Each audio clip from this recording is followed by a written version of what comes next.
TCS की पहली तिमाही के नतीजे आ चुके हैं FY24 के लिए। अनुमान था थोड़ी सी नरमी देखने को मिलेगी इस तिमाही में क्योंकि मैक्रो एनवायरनमेंट वैसा रहा है, लेकिन यहां से आगे की स्थिति कैसी रहेगी और इस तिमाही की क्या खासियत थी, उसी पर बात करने के लिए मेरे साथ है कंपनी के chief financial officer Sameer Saksaria और साथ ही साथ चीफ HRO मिलिंद लक्कड़। आप दोनों का ही स्वागत है। Q1 डर था कि थोड़ी सी नरमी देखने को मिलेगी और ठीक वैसा ही परफॉर्मेंस देखने को मिला है, लेकिन इस क्वार्टर में कांस्टेंट करेंसी ग्रोथ एकदम फ्लैट रही है। क्या उसको लेकर चिंता है? क्या वो थोड़े से माहौल को और भी पेनफुल साबित कर रहा है या फिर सिचुएशन वैसी ही थी, बस ग्रोथ नहीं आई? अगर हम देखें तो ये क्वार्टर के जो नतीजे रहे, जैसे आपने कहा, क्वाइट एक्सपेक्टेड लाइंस पे रहे। हमने जो Q4 में देखा था and it played through the quarter in Q4 and उसका जो ट्रेल इफेक्ट आया है is visible in Q1. So I would say this is very much on a expected line, not something which is very different. Across the industry it's expected to be similar. And इसमें अगर हम expand करके देखें तो अगर geography wise देखें तो UK is the one which has been very different for us in terms of it's bucking the trend. And sequentially as well as अगर ईयर ऑन ईयर देखें तो ग्रोथ वहाँ पे अच्छी रही है, led by market share gains and it is across industry verticals. Softness in Europe as well as North America is something which is on expected lines. अच्छा, आप कह रहे हैं एक्सपेक्टेड लाइंस पर है, लेकिन क्या सिचुएशन वर्सन हो सकती है? उसका डर है अभी भी? जिस तरह से ओवरऑल एनवायरनमेंट है, जो आपके क्लाइंट्स के बीच में आपने खुद मेंशन किया है कि शॉर्ट टर्म को लेकर अनसर्टेनिटी है, क्या फियर है कि स्थिति थोड़ी सी और डीरेल या फिर और धीमी होगी? So अगर लॉन्ग टर्म और मीडियम टर्म देखें, validated by the deal wins which we have been having, there is good momentum which is visible. Specifically, decisions are being made even in the current scenario. What is happening is the existing projects, and specifically lot of projects were started post-pandemic on various sizes. Some of them clients are relooking at it from a strategy perspective, from the returns which they have been generating, and things which are not very priority or not giving immediate returns are being put on pause. They are reconsidering their decisions, and that might take time, and that is what is causing the uncertainty. And that's something what we have seen is more broad based, and that's where it's difficult to call out ki will it improve in the short term or not.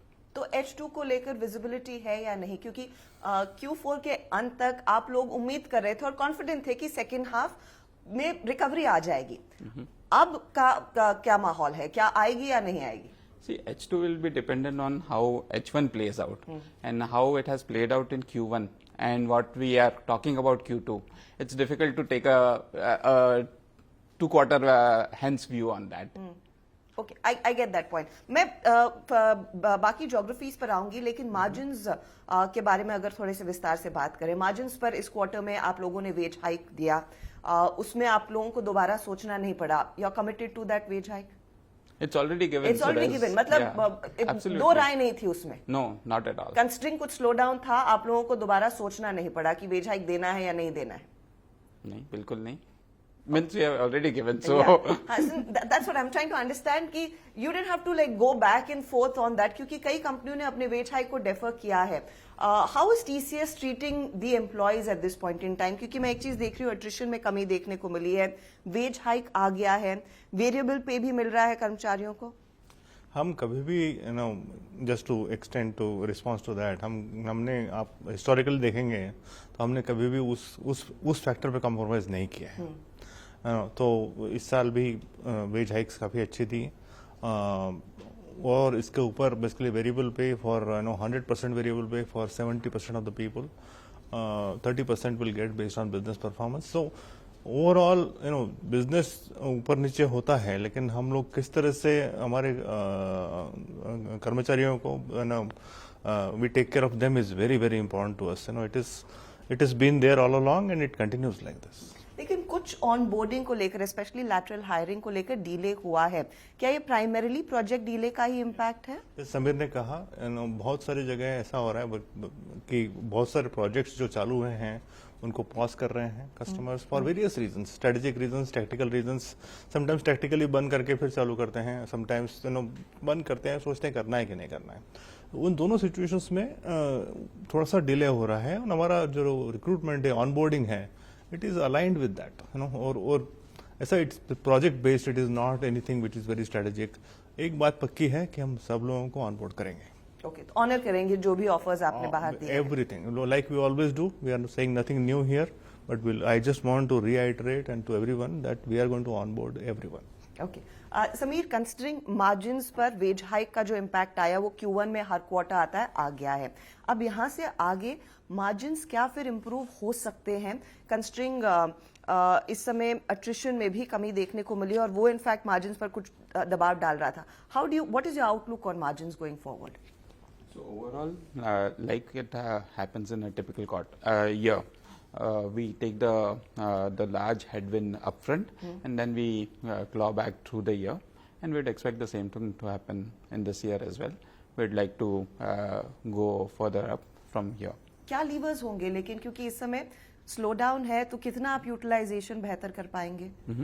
So utilization has been significantly, I've been talking about it, that utilization will be a lever which gives an opportunity for improvisation, and that continues to be one of the lever. Productivity as well as realization are the two other levers. And if we look at it, if you'd have looked at our fees to external consultants, that has significantly come down from its peak, mainly linked to the overall supply side thing, and it's in the band which we usually operate in. But when a scenario of a demand supply mismatch happens, this becomes one of the easiest lever to further optimize on as well.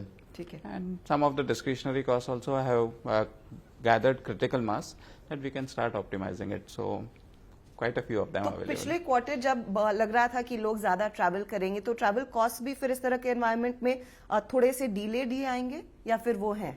That could be one of the levers on the discretionary expenses to optimize on, Harshada. Okay, मुझे बताइए इस समय सेक्टोरली situation कैसी है? BFSI में अभी भी slow down है। जब आप अमेरिका के बड़े बैंक से बात करते हैं, क्या स्थिति देखने को मिल रही है? What is the sentiment? So BFSI में अगर रिटेल बैंकिंग देखें, with higher interest rates, they have been doing good. The issue or the trouble is in capital markets, mortgages where we don't have a very big play on it, and अगर हम insurance companies में देखें, property and casualty companies are a bit troubled versus life insurance is doing good. और Europe में भी क्या फिर यही एरियाज है जहां पर पेन है, क्योंकि वहां पर ज्यादा समय लग रहा है आपको किसी तरह की डील क्लोज करने को? ट्रू, ट्रेंड्स सिमिलर है globally.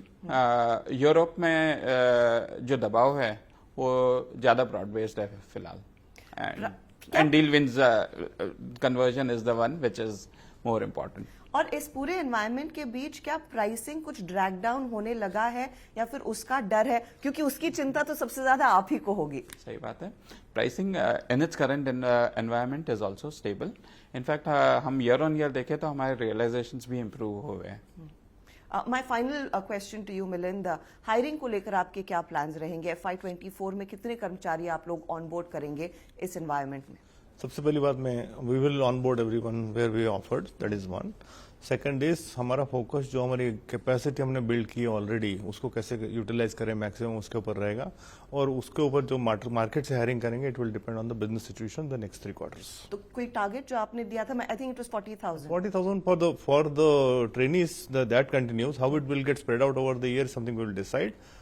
Market hiring, lateral hiring जो होता है, एक्सपीरियंस पीपल हायरिंग, वो डिपेंड करता है on the business situation every quarter. बहुत बहुत शुक्रिया आप दोनों का ही हमारे लिए समय निकालने के लिए, and all the best for Q2 and the rest of the year.